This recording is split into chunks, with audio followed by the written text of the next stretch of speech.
I mean, think about any professional athlete or anything like that. They have coaches, right?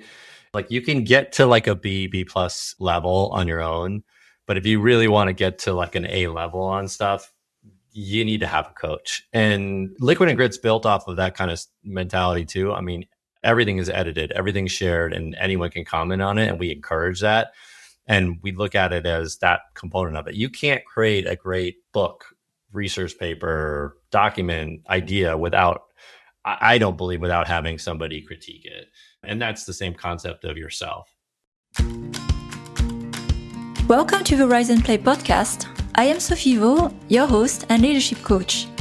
In the show, my wonderful co-host and I sit down with influential and diverse leaders from the gaming industry to hear about their leadership journey. Not the well-polished stories, but the real stories. The up and down, the breakthrough, and the failures. Or should we rather say learnings? Each episode will transport you into a magical space of vulnerability with our guest. And together, you'll be reminded that no matter how hard it is, you are not alone in this journey and find the courage to keep going. Come and join the ride. Let's begin. A former product leader who worked 16 years in the gaming industry, I know how difficult it is to get reliable and usable player insights. The logistics of scheduling, recruiting the right players, collecting and reviewing feedback, it is all time away from game development. But you know how fundamental it is to test assumptions with your core audience and iterate at a lower cost before marketing an unproven game. I am proud to announce Playtest Cloud as our key partner, as I have believed since day one in the quality of their service and their mission to democratize player research. Playtest Cloud can take the hassle out of organizing game research yourself and delivers results within 48 hours, allowing you to implement changes in time for your release. Having been a long-time user of the platform, it is the industry standard used by top AAA and mobile studios, and now they also support indie developers with special pricing. Working for a year on the wrong game is an expensive mistake, and you can de-risk it now by investing in your player research. Check out the show notes for a free trial and learn more about Playtest Cloud. Hi, everyone. Welcome to the Rise and Play podcast. I'm super delighted today to have Brett Nowak on the podcast. I've been following a lot the work from Brett for the past, maybe it's embarrassing to count, but 10 years as I was working as a product manager in the industry. And so for the ones who don't know about Brett, at least you should know about his company. So Brett is the founder and CEO of Liquid and Grit, a leading product research and consultancy firm specializing in mobile gaming. And prior to founding Liquid and Grit, Brett was a leader in big game companies that you know of, such as Zynga, and leading the product management part with 15 years of experience in the gaming industry. So expertise in product management, game design, data analysis, which with Liquid and Grit has enabled top gaming companies to refine their strategy and drive revenue growth. And that's how I know about Liquid and Grit.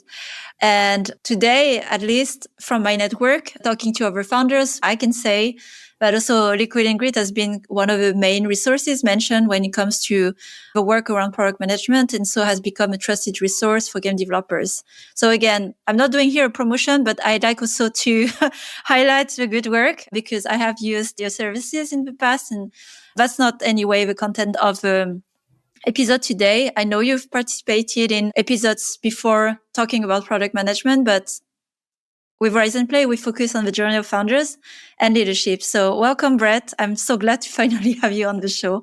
It's an honor to be here. Thanks for having me. Yeah. So let's begin since you're on the peak of energy of the morning. And before we get into the culture, what you do with Liquid and Grit, I'm curious to always go back to the origin story of a founder. And what was that time, which I'm sure you remember very well still, when you've decided to found Liquid and Grit? Where were you in career? You know, what was happening at that time? You thought, okay, I'm going to start my company.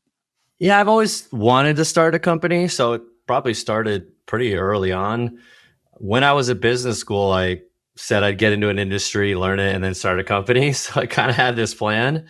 And then my uncle and father-in-law both started similar businesses. So when I left Zynga, And when joined a smaller gaming company, I realized they didn't have as many resources as we had at Zynga. They weren't sharing reports and information and doing talks and all that stuff. And I was surprised, and also thought, wow, it would be great if other companies had those resources that Zynga had. And that's when the idea started. And I spoke to my uncle and my father-in-law about their experiences. And then it took me a couple years to figure out how I was going to do it. And that's what I was recently writing about on a LinkedIn post, actually, is I left gaming for 2 years. It's not really on my LinkedIn profile, but I joined a tech company and then started Liquid Grit on the side when I was working there.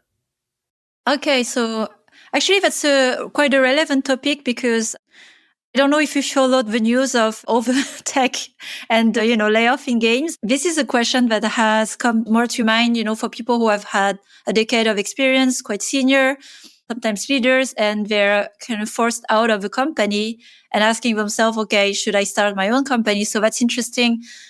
What was the thinking during those 2 years? Like, why not jumping all in? Like, I don't know what kind of advice you received on starting on the side. So you had an intention, but you were still like having that day job. I don't know if you were in product management in tech. So what was the thinking during those 2 years as you were preparing? Yeah, it was long-term plan. And one of the motivations was I wanted to own 100% of the company. So I didn't want to raise any capital. The second was I had 2 kids. I think the third was on the way, and I live in California. We had a lot of expenses, and I didn't want to have my dream of starting a company really impact my family. I didn't want to say, oh, we were living on, peanut butter and jelly sandwiches for 5 years, and then it worked. So all of those things combined, I thought the best route, which I still think is a great one if you're thinking about it, is to get a job in a company or position that's kind of cushy. And that's somewhat what I did. I sort of leveled down to maybe like a senior product manager level, and I've been a director, and I was outside of gaming, and outside of gaming is much slower. And that allowed me to get an income and then have the mental strength to work on this on the side.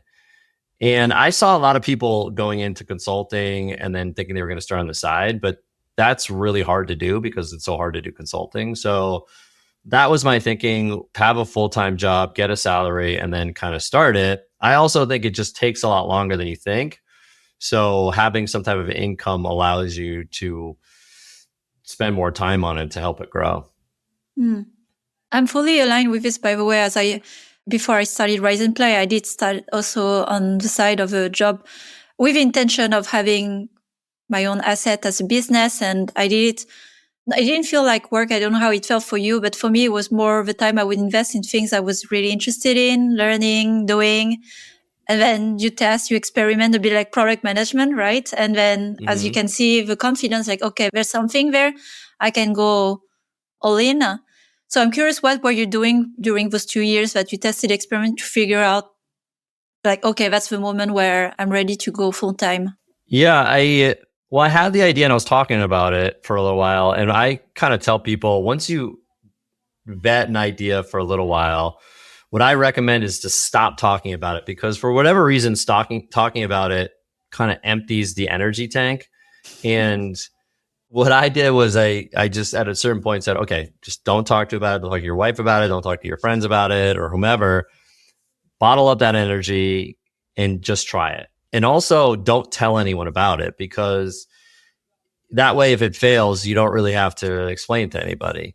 So I just bottled up that energy, and then would just go down to kind of like our it wasn't our basement, but it was like a low, dark, cold room with a desk, and I'd work on it. And I built the first report and then went to try to sell that.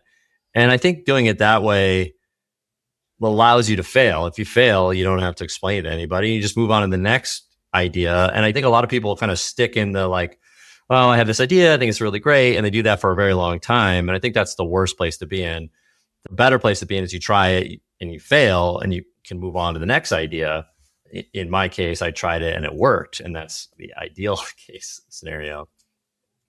So that's what I did. I'd say just after you vet it, I mean, you can talk to a bunch of people to vet the idea. But then once you do, just bottle up that energy. Don't let it out.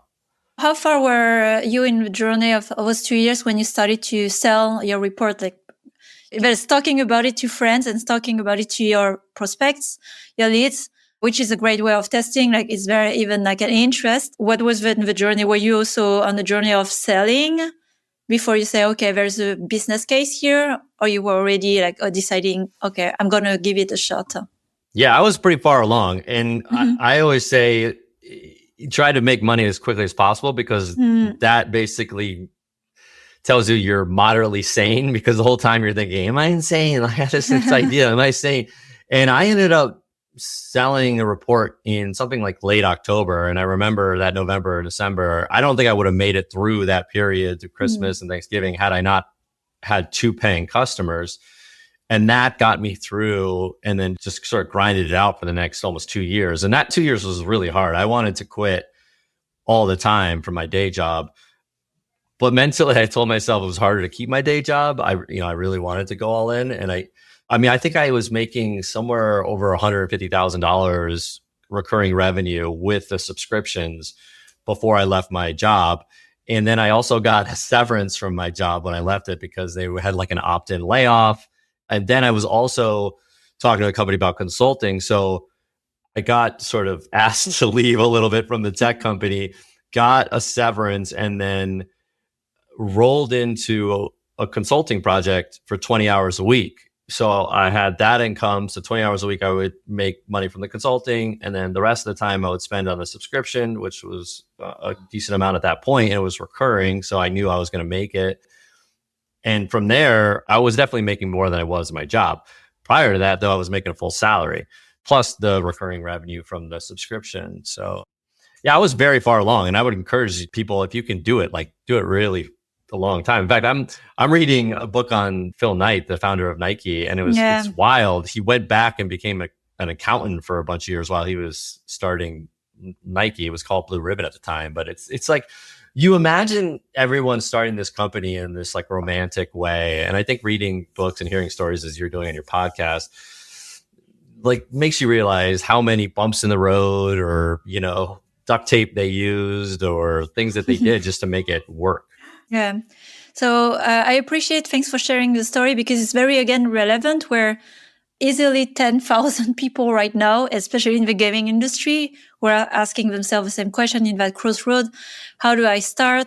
What I take away from what you shared is the intention. I want to build my company for independence, and we'll get back to this point, but also not being unwise financially, because it gives you a mental space, security, right? There's the reality of the demand of life, especially if you have a family.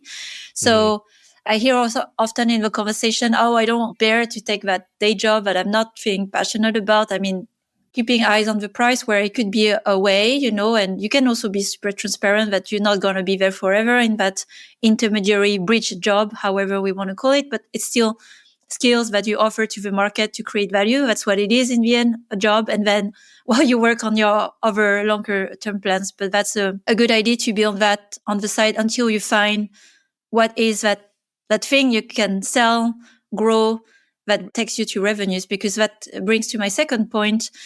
And I see that also a lot in companies being formed VC backed. They are backed before revenues, right? We see VC backed, investor backed. I'm also pro more bootstrap.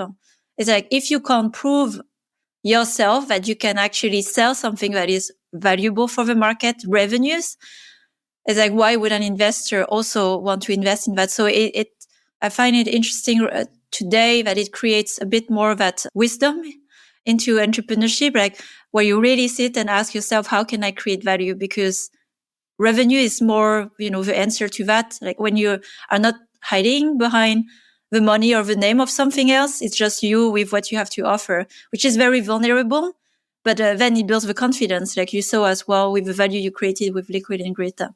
Yeah, what I would recommend, and my father-in-law did a great job of teaching me this, is I would really think about what you're motivated by to start the company. It sounds kind of cheesy, but knowing who you are and why you're doing it is super important. And for me, it was making all the decisions was a really big component of it, and doing some unique things with the business and controlling my own time and things like that. So From there, then look at the different business models that there are. There's only a few, and one of them is Bootstrap. The other is VC backed. There's probably 3 or 4. From there, you can kind of narrow it down. VC backed didn't really work well for me because I wanted to have full control. So it's almost better to do process of elimination. So I eliminated that. And then from there, I would say the business model is really important, because the business model is also going to have a huge impact on what your day to day is and reflect who you are. I'm very risk averse, and I didn't want to put a lot of capital in my business. If you have those two as anchors, again, if you look at the business models, there's probably only 10 to 15 business models that you really can adopt. If you say those are must haves, you're going to eliminate almost all of them except for maybe 2 or 3. From there, then you can decide which one's best, or even do a combination of 2. And that's what I was talking about. I was doing a recurring revenue subscription model and consulting. Both of those are business models that don't require a lot of capital. You can get cash flow fairly quickly. And that fit into that sort of requirement or anchor that I had, that I wanted full control of my company. So I think a lot of people go within the idea, and then they let the idea drive all those things. And that can be pretty dangerous, because then all of a sudden you're in a business model or a business that doesn't really fit you as a person. You can do that way. It obviously works, but I think the other way is a more strategic way to do it. Mm. Thanks for, again, also for sharing this approach, like having the clarity on why, like the way you verbalize it. Maybe it seems natural to you, but I can tell you many founders who don't, and it's not a critique, but it's just, when capital can come in easily, why doing the effort of thinking about it? I mean, it's not the case these days, but it was in some time. And eliminating exactly the business model that may not support, what are your priorities of life, and ownership on the time or control of the company are a very important question, actually. And you mentioned also the risk, right? So where you may have to go on a lot of high cash flow until you see the return. If you have a lot of capital upfront, so then it limits the kind of business you can do. So it's more about, I understand here that the priority was more in thinking how I want to do business instead of being attached to what I'm actually doing. And the what is more flexible than how I work. Leading then to the what here, how did you converge to doing liquid ingrid and creating reports for companies? Was that more a process of trial and error research, or you already had a vision about it when you started to think about your business? Well, like I said, I had an uncle and a father-in-law who had started similar businesses, and their life seemed really great. They both did nice. very well, and were kind of semi-retired and seemed very healthy. So I thought to myself, that seems like a good way to go. So that really helped. It did fit with what I was talking about before. And I agree. I think humans, for whatever reason, prefer to just take action than to stop and think about what they really want. And I see that all the time with applying to jobs and starting businesses and whatnot.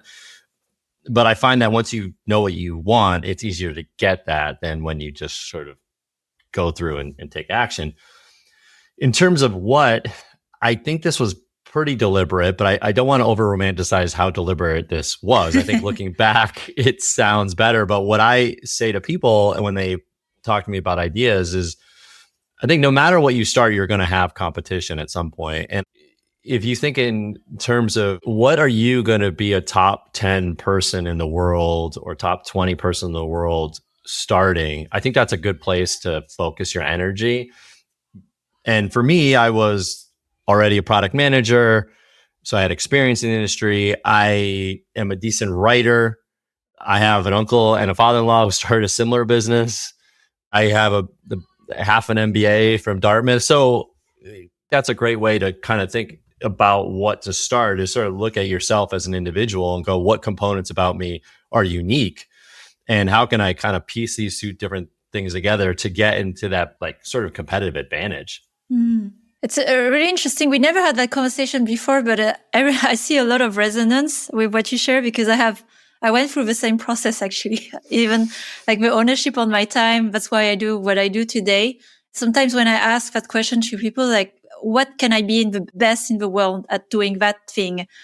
And it's a very strange question for people to ask themselves that question, because it's like, I'm not that arrogant to tell myself it's not about being, but it's about the intention. Exactly what are the unique traits or the experience and the crossover experience and all those things that is going to be very hard to do exactly what you can do. And but the fact that you went through the same thinking is funny. And now I understand also how I relate so much of how you built Liquid and Greta. This time bringing us together. I think also knowing what you're bad at helps, right? And yes. So I think if you don't like a certain aspect or something like that, or you hate it, then you have to solve for those problems too. And I've sort of been blessed with knowing I'm really good at stuff and knowing I'm really terrible at other things, you know? So that allowed me to kind of be, oh, okay, I'm pretty good at this. Like I'm pretty good at writing, or I'm pretty good at doing something every day. I'm not really great at these other things. So I'm not really great at like details and things like that. So I need some editors and things like that. So yeah, I think that's an important add-on. Yeah, and knowing yourself totally. And you complement yourself in the business with people who, I'm not also that detail oriented, by the way. So I do have people like an editor, like the podcast, to do this because it's very painful. So it's about the energy, right? Where do you put your energy? And getting into the core of the business. So we went over the what quickly, but then the big piece here is the how, right? So you are building your business, and I've read some of your posts over the past years on how you run the teams, how you work, and everything is very much you know, with your lens. So I'm very curious how you thought about, running the business, forming the team, even maybe the legal structure. If you could tell us more about how you started, and then we can go through the journey, like after 10 years, but how you started. I worked at this tech company. I really hated it. And so I would email myself notes about stuff I hated. And I actually just went and looked and found one from 2015. Wow. And the title was Reminder. And it said, like, I hate stupid meetings. I hate commuting to work. And I hate when I have managers who are like belittling me and treating me like I'm an idiot. And I hate meetings where the loudest people make the decisions. I wrote all these things to myself, and then I'd come home and I'd read them, and that would get me all fired up. And I'd be like, yeah, I'm going to work on my company because I'm never going to have to I never want to deal with this crap again. And in Liquid and Gray, we're not going to do this stuff, you know? So I always say I was way more motivated to not have that anymore than a Ferrari or any of that stuff. Like, I'm not a materialistic person. I'm wearing a hoodie, and, you know, like, I just didn't want to deal with that stuff. So then when I started it, I had a full-time job. So I had to do a little bit of unique stuff. I had to do remote. We couldn't really do meetings and things like that. But then I really just kind of visualized aspects of the company, and I really just questioned everything. I just sort of questioned every single assumption about the company, whether I needed to have meetings, whether I needed to have a co-founder, whether I needed to have office, whether I needed to see resumes, like everything I just kind of questioned. And because I didn't have a lot of time and I didn't want to put a lot of capital in it, a lot of things I threw out to reduce the costs and risks. So, for example, hiring is one of the biggest risks for small companies. I mean, you have to make a huge investment in someone that you don't really know a lot about, and a ton of time in onboarding them, interviewing, all this stuff. And so I took that as sort of a first principles, like, well, what do I really need? I just need someone to do a task, right? And so I backed into that and went, okay, I just need a contractor to edit, or I just need a contractor to put together a PowerPoint deck. That allows me to reduce so much risk on the company, because if they're not good, I can just turn them off. And so I sort of just like went through every component of the business and thought about it that way, as opposed to, oh, you know, every business has all hands, or every business has one-on-ones or management meetings, all that stuff. I also think you're going to do this for a very long time. I'm almost coming up on 10 years. So you got to love what you're doing and I'd be excited about it. And so just make sure you hold on to those things, because if you start adopting all those things as the founder, and then all of a sudden you're doing all the things you can't stand, it's already very difficult. And now you're doing all these things you don't like. That's very hard to do every single day. And you're going to have to do this every single day for a decade or more. And I think people are always like, well, it doesn't work for me. And blah, blah, blah, blah. I'm like, dude, I'm not trying to hire everyone in the world. Okay, you like meetings or you want to get in an office or whatever. I mean, Liquid and Grid isn't going to be the only company in the world, right? Mm. It needs to fit really well for a certain type of people. And I'm going to make the assumption that there are more people like me out there who just want to get up, get their work done, go home, get paid, have autonomy, be treated with respect, don't really want to go on meetings a lot, like are a doer, get fulfillment from that. And those are the people I need to find to hire, right? And there's probably 10, 20, 100, 1,000 people like that. And there are, right? And this culture is amazing for those people. I wouldn't put myself in this category, but I'd say the people I hire in this category, super talented, super smart, not well understood, and they had a hard time finding jobs in the market because of those things being the focus and the premium and like such an important part of the hiring process that they get overlooked. And at Liquid and Grit, because we don't have interviews, we don't look at resumes, like we don't require you to go to offsites or happy hours or fit in or whatever. We hire these people that are really great at some of them. I mean, they're all wonderful people. I love them all, but they don't necessarily fit in that box, but they are so smart and talented, and they're overlooked. So they're just like, wow, this place is amazing. I get paid super well for what I do. And they just don't care about that other stuff. And those people really thrive at Liquid and Grit. It's not for everybody, I understand that, but it works for us. Mm. I'm very fascinated by cultures because it's such an expansion of the founder, it's so personal. So and I just love to see different versions of it. A few points I highlight here, which is also an inspiration for others who are considering, again, building a company, because, again, there's a lot of visibility on the company, the playbook, right? And everything that you share, like you need to have a team, meetings, one-on-ones. And yes, it serves for a certain reason. What am I trying to achieve here? What do I need? And so you cut all the rest, like no playbook, like you start with basically no rules and you create whatever rules are serving the business. So it's like almost an act of creation in a company, in a way of working and operating, which is very refreshing because in businesses, we have to evolve all the time with how people work, what we're doing with the work. So there's not actually rules to say, as long as we decide as humans to create those rules. So I really like that you were not attached to this. And also for the people who join, yes, this assumption is correct, and it's not like you need to hire millions of people for the 10, 20, 30. So that was a reasonable way of thinking about the business. How many are you, by the way, today? We're 8 full-time and 30 contractors. Wow, and then we have okay. contracting companies that work with us as well. So we have like a dev team, like a web development team and things like that on top of that. Wow, that's amazing.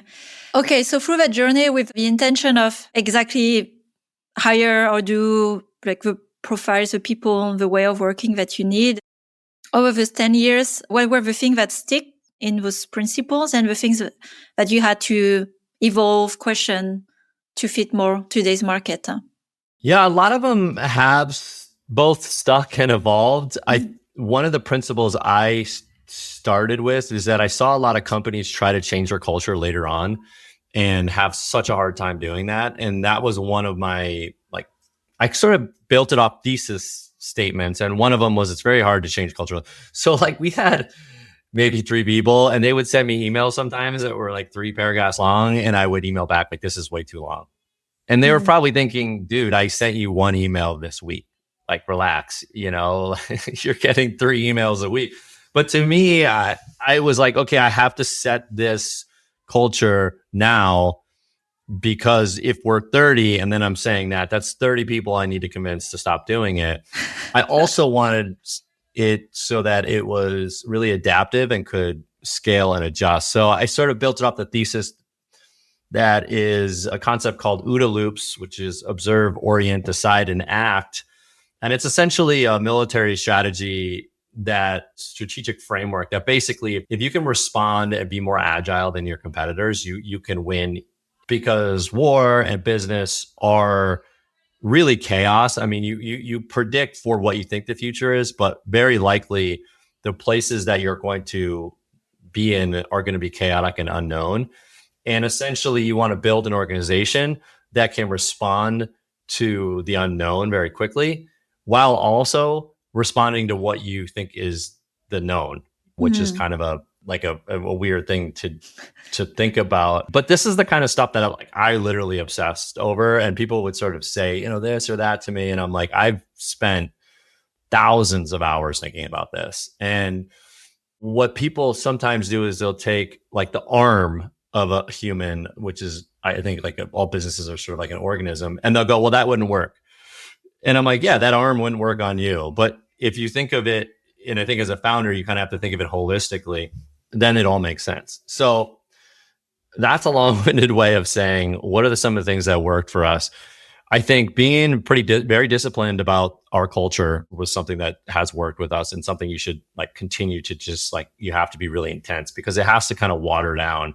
So if people do stuff out of character, for example, one of my leads was like, oh, I interviewed this person on a call. I was like, what? You cannot do that. Like that just breaks. He's just like, what? Like I call this person. I'm like, this breaks the whole system, because they're all so interconnected. And a little thing like that seems meaningless, but it like everything is connected. So having very specific rules for each communication channel has been very effective. So Slack is time sensitive. Email is asynchronous. Comments are specific to products or documents.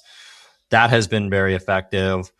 I think hiring blind has been very effective for us. I think using contractors has been extremely effective. I highly recommend doing a hybrid model like that if you can, depending on what government, rules have been effective.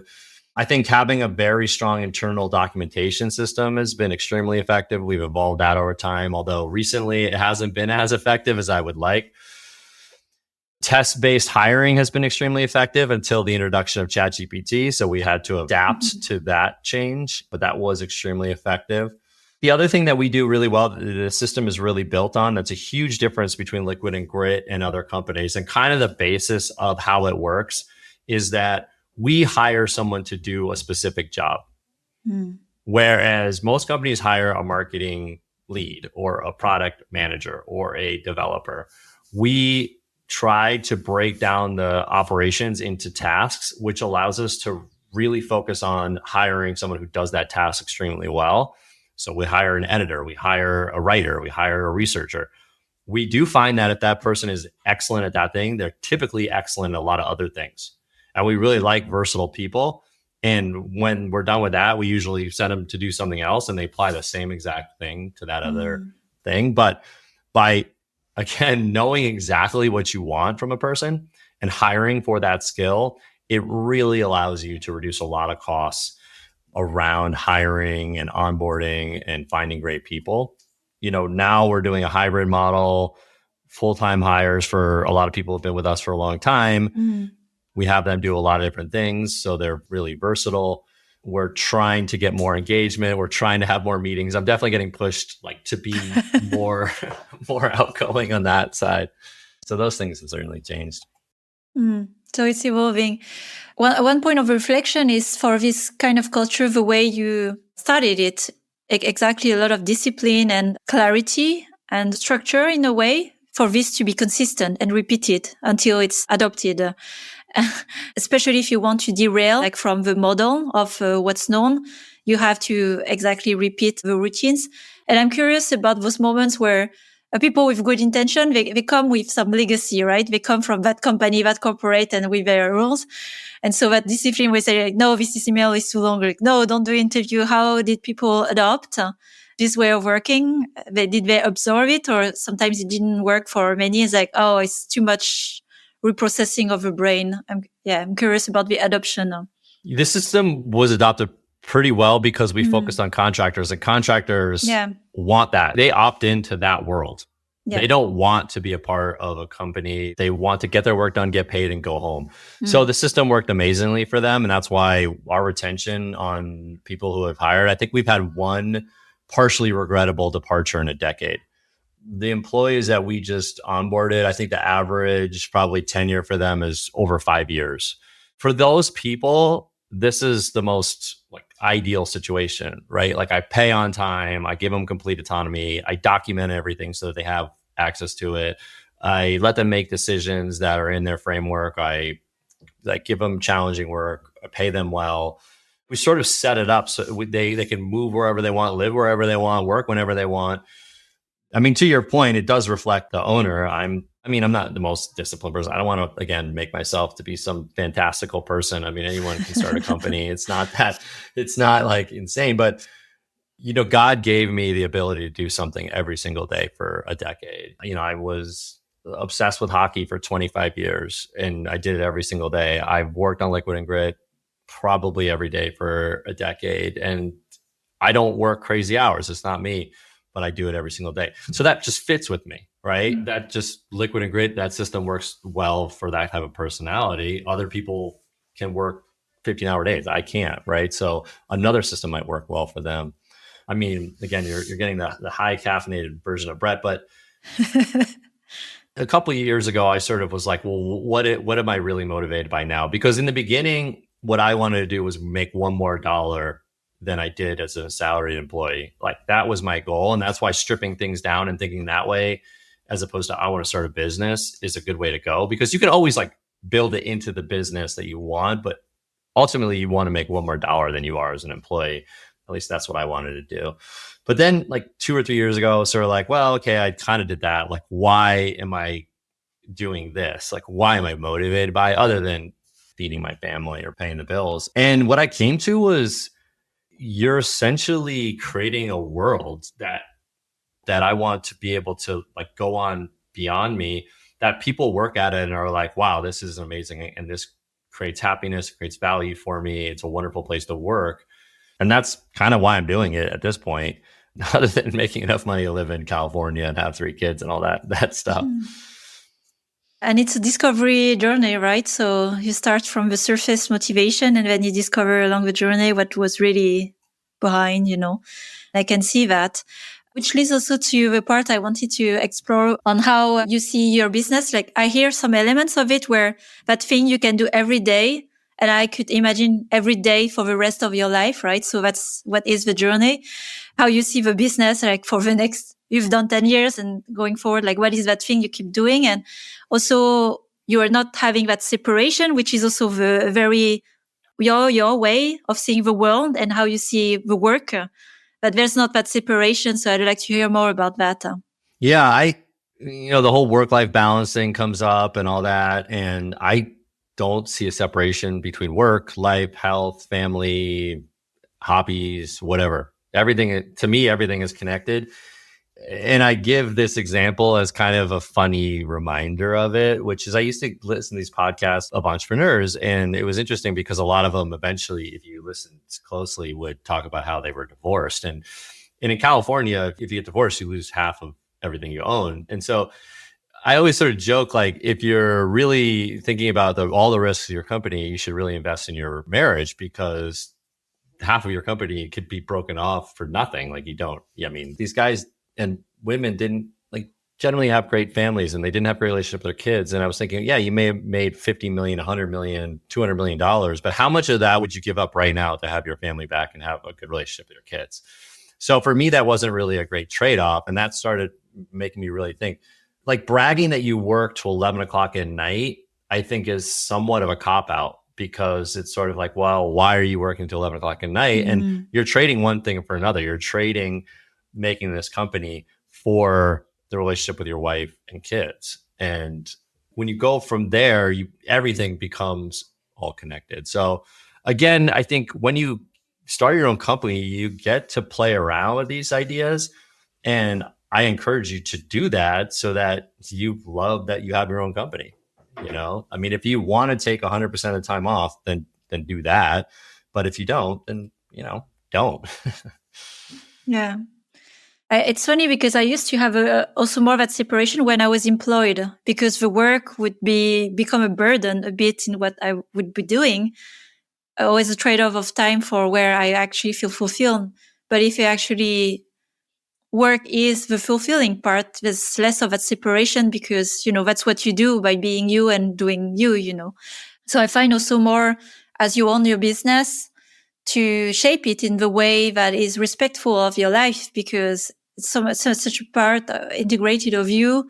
And that's how you also strip down the business to how can I make it, integrated in my life. And we create those silly rules. Well, I should not be working on the weekend. Why is that? I mean, I also work a few hours on the weekend, but I don't see it as work. It's really a perception where it's like, that's where I have energy, I have inspiration, I write down notes, and evening I'm out, I want to prioritize time. You just create the rules that fit you. So that's also inviting, I think, for redefinition of business, hearing stories like yours. I mean, I think it applies to a job too. Yeah. Trying to find things that you get excited about, I think is challenging, but also super important. I used to do it at Zynga and find little pet projects that were going to get me really excited. And they generally create a lot of value for me and the company.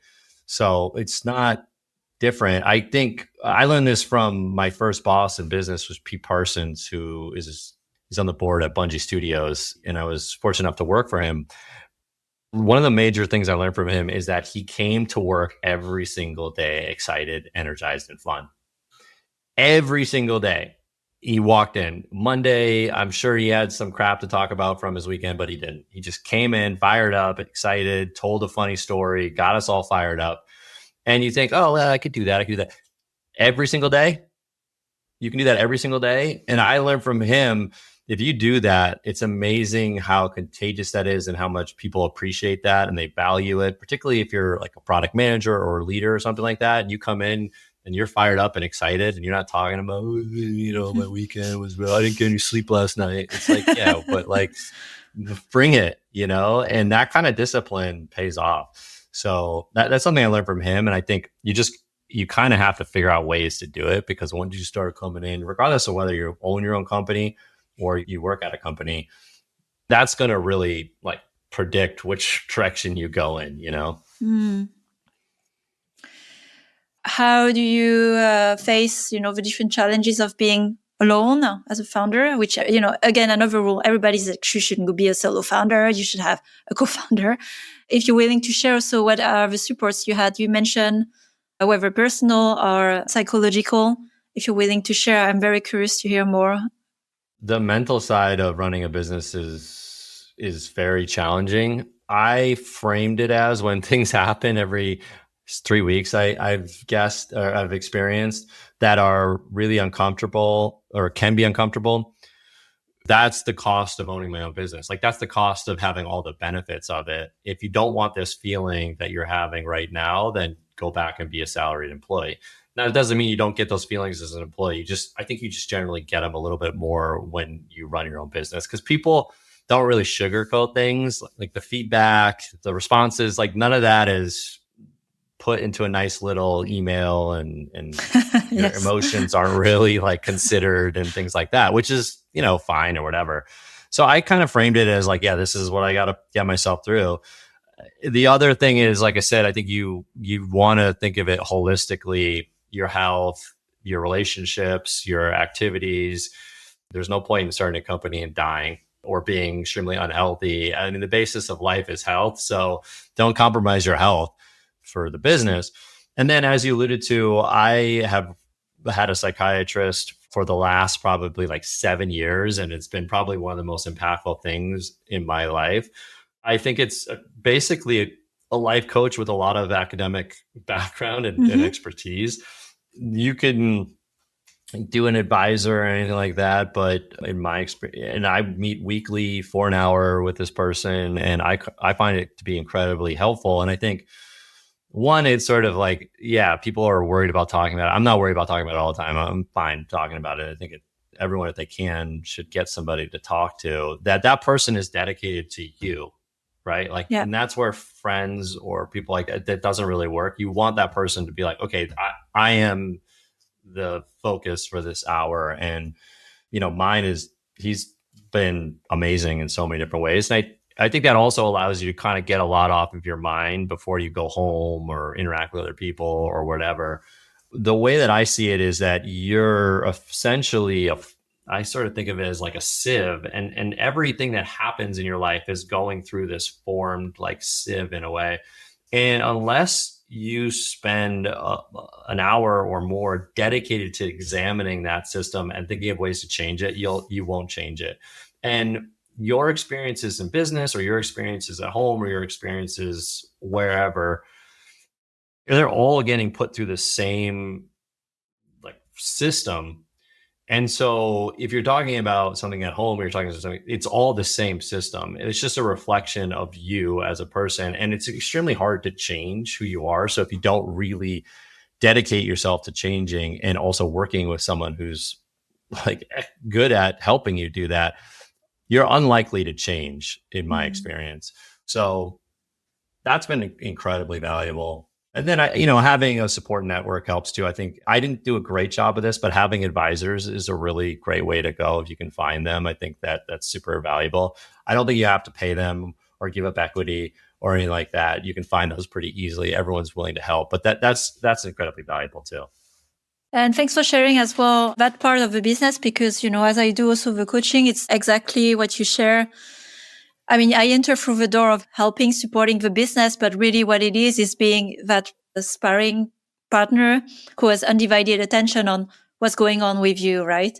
And no one in your life can take that role for free, not even a partner, not even a friend, but that's what most people do. And it is important to hear also what has been helpful, because there's a stigma where you need help, but I think it's just responsible where you examine yourself. And especially, I'm sure there's a lot going on as you have your business to exactly what you see, you can change, adapt, adjust. But what you don't see, then you keep, keeping the system as is in autopilot. Yeah. I mean, think about any professional athlete or anything like that. They have coaches, right? And, someone sold this to me and I kind of live by it, is like, you can get to like a B plus level on your own. But if you really want to get to like an A level on stuff, you need to have a coach. And Liquid and Grit's built off of that kind of mentality too. I mean, everything is edited, everything's shared, and anyone can comment on it. And we encourage that. And we look at it as that component of it. You can't create a great book, research paper, document, idea I don't believe, without having somebody critique it. And that's the same concept of yourself. Right. So yeah, I'm a big fan. And I've used coaches as well in different areas and even with business. Yeah, love it. On the note of not necessarily optimism, but looking forward, since you have, the business and the life like you want, you have what you want now. So what are you looking forward to? Is like what could be more, I don't know, in the future? What makes you excited more even in the future? Yeah. I mean, I think creation is like a human need to feel fulfilled. So, I mean, I have a long way to go before I feel like Liquid and Grit is fully created, at least in the vision that I wanted it to.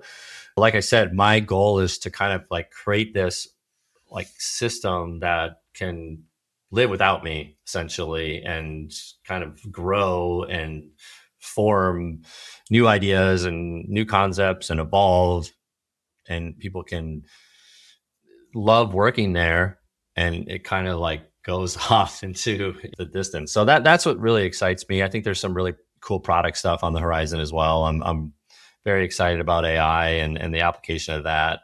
And then, the gaming industry is just filled with wonderful people. So I continue to feel blessed to be a part of it. And we're definitely going through a tough time, but it's like the gaming industry is like Finn Gordon said, it's been like 40 years of people doubting it's going to grow anymore, and it always does. So I'm confident it will.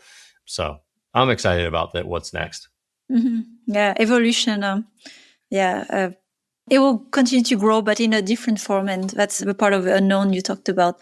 But trusting also what are the human needs, right? So, which is what we do as business.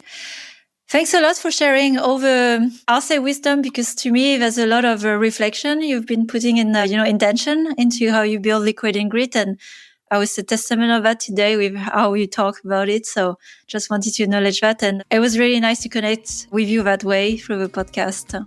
Thanks a lot. Yeah, it was really fun to chat about it. Yeah. Take care, Brett. Thanks for listening to this latest episode of the Rise and Play podcast. We keep growing our community of conscious leaders across the industry and beyond. If you want to join this movement, please share the podcast with other conscious leaders, because we have so much more we can learn from each other. And if you want to accelerate your growth, I offer creative leadership coaching and workshop, plus other free resources that you can find on riseandplay.io. I can't wait to connect with you. Have a great week, and remember to take care of yourself. Until the next time,